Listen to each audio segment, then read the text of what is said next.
ल अहिले हामी मङ्गलाबारीमा भएको क्रस कन्ट्री रनकै सिलसिलामा हामी यो मन्दिरमा आएका छौँ। हाम्रो यो श्री सत्यनारायण मन्दिरलाई पनि म अन्तिममा भए पनि थ्याङ्क यू भन्न चाहन्छु। हामी माझ टाढा टाढाबाट आउनुभएको साथीहरूलाई बस्ने व्यवस्थापनको लागि लुगाहरू सिरोग दस्नाहरू हामीलाई यो श्री सत्यनारायण मन्दिरले प्रोभाइड गर्नुभएको थियो र यसलाई ल्याउने लाने जिम्मा चाहिँ फेरि हाम्रो क्रस कन्ट्री क्लबका प्रमुख सल्लाहकार सचिनजीलाई जिम्मा दिएको थिएँ। उहाँले तिमी ढिलो गर्यौ भनेर होइन मेरो जिम्मा म पुरा गर्छु, तिमीले अरू यहाँ सफारी पाउँदैनौ भनेपछि हामीले अलिकति ढिलो ल्यायौँ होला। तर सत्यनारायण मन्दिरले हामीलाई गर्नुभएको सहयोगप्रति म क्रस कन्ट्री क्लब आयोजकको तर्फबाट हामी सम्पूर्ण टिमको तर्फबाट हाम्रो मन्दिरलाई धेरै धेरै नमन।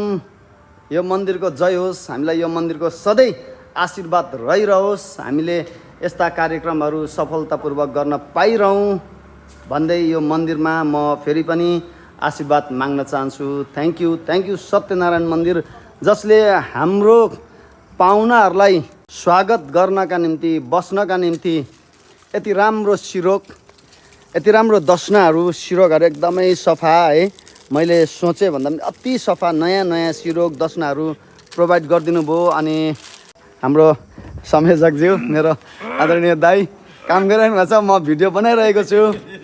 ल दाई सबै बुझाइदिनु होला।